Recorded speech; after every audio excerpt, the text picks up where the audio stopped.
Okay, so fourth round matches at the Australian Open have finished up, and I wanted to talk about them. Most of them I ended up watching, some of them I didn't, but I want to provide my insight and just kind of discuss how I think they went, and then also make another video later about discussing the quarterfinal matches because I think a lot of them are going to be pretty interesting. So we'll start off with Djokovic Manarino. Just destruction from start to finish. 6-0, 6-0, 6-3. Manarino was never in this match. He has a bad matchup against Novak. Manarino is the type of player that has a very particular play style that just happens to be absolutely demolished by Novak's own play style, so that didn't help him. And then also playing 3 5 set matches back to back to back is not going to help your case against Novak. So all that combined, it was going to be a tough matchup for Adrian Manarino. Still though, a double bagel is quite impressive by Novak, and after a kind of sloppy first 2 rounds, he's more or less found his form here, and you know I think he's gonna expect to at least reach the final again. So, all right, next one we'll talk about Fritz Tsitsipas. So this was a match I think both of them really needed a win. Fritz because he had a bad 2023 and didn't really have any good wins. So I think he needed something to pull out in this match. For Tsitsipas, he was just fighting for his life inside the top 10. So first 2 sets were tight, 7-6, 5-7. Last 2 sets, you could really see the gulf in the backhands, particularly. Fritz has one of the best two-handers on the tour. Stefanos has one of the weakest one-handers on the tour. And doesn't have a very good slice either. Return of serve was not good. So from start to finish, Fritz was just the much better player, and it showed. It showed. I don't know. So for Fritz, it was a good win. It was really helpful for him to kind of have a little bit of a bounce back for after kind of a rough 2023. For Stefanos, the downward spiral keeps continuing. He loses 1,000 ranking points. He is number 10 in the rankings, which is his lowest spot on the rankings since 2019. It's been a long time, over 4 years, that he has been ranked this low, and yeah, I mean, what are you gonna say? We've talked about it a lot with him about changing the coach, doing this, doing that. I'm not really sure where we can go anymore with him. So that's that. So Fritz will play Djokovic in the fourth round, and I don't think it's going to be as clear cut for Djokovic, but I'll save that for my quarterfinal match preview. Moving on, Sinner. Kachanov, number 4 seed, going up against number 15. Sinner wins 6-4, 7-5, 6-3. He didn't off the ground. He played quite well. Off the ground, I thought he played really well. I think serving wise, it was one of his worst performances. Maybe not one of his worst, but he was struggling to serve. Kachanov was just getting them back, staying in points. But I think what compounded this match was Sinner being able to win when he's not playing very well, and Kachanov just, I think it was 1 for 12 on break points, and Sinner was, I think, 4 for 4. So it's difficult when your opponent is very clutch and you're the opposite of that. And we've talked with Kachanov a lot as well about he is a top 10 caliber player, but he just doesn't match up well against the other top guys on tour. He's had a lot of difficulties, and his record against them is not particularly great, despite the fact that he is a good player. Last year proved it. 2022 proved it. He can be a top 10 player. I don't think that's a question with him. I just think the question is him versus the tip top of the game is difficult. Anyways, moving on to the next fourth round, we've got Rublev Demonar. So this was probably one of the more interesting matches. I think Rublev had a good start, but then Demonar won the next two sets 7-6, 7-6. After that, sets 4 and 5. This is not a match I was able to really watch. Sets 4 and 5, all Rublev. He really zoned in, ultra focus, and just completely destroyed Demonar in the last two sets, which is something that I think is good to see from Rublev. I don't think he's always been the most focused player on tour. So to see him really, really dig in and secure his spot in another quarterfinal is great. But now obviously the question with Rublev is always, can he go further? And he's got Jannik Sinner now, which I think is going to be an interesting matchup. I'm going to talk about that in the preview, but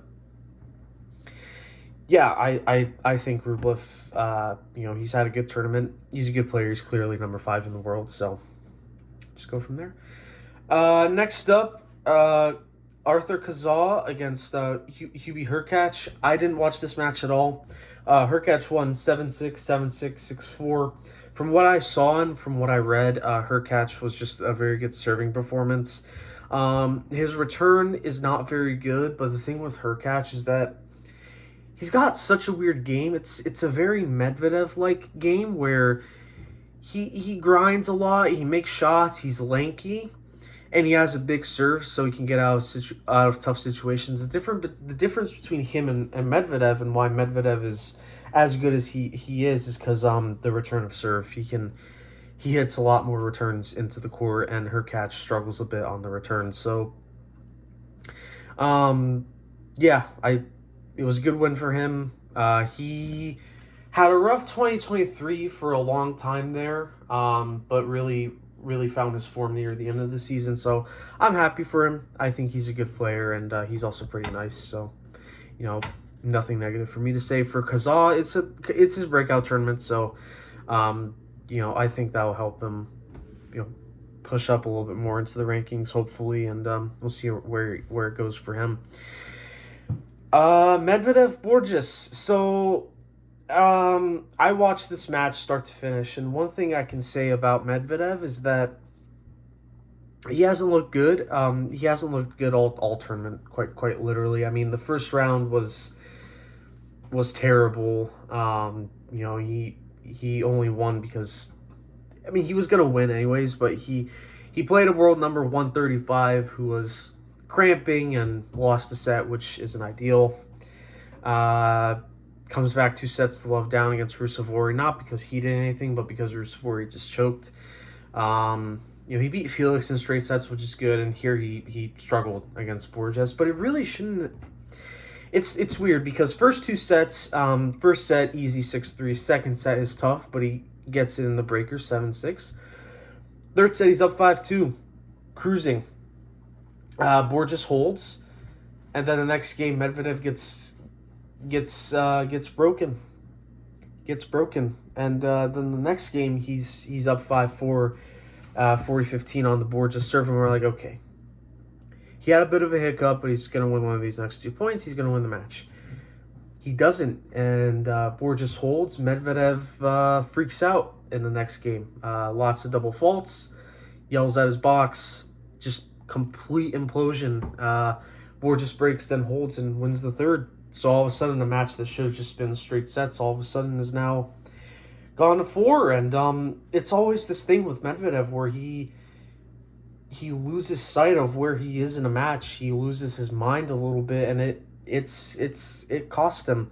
It cost him a set from 5-2 up to lose 5-7 in the fourth. And I said this before, Borges didn't do anything special to win the match, to win the set. Borges was just, there putting the ball in, serving the ball in,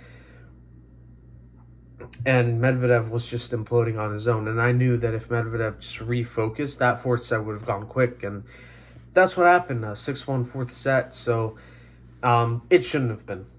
It should not have been a fourth set. It should have been 6-3, 7-6, 6-3, but instead it was 6-3, 7-6, 5-7, 6-1. But he does get through. He gets Hurkacz. That's going to be an interesting match to preview. But yeah, he's looked kind of poor all tournament.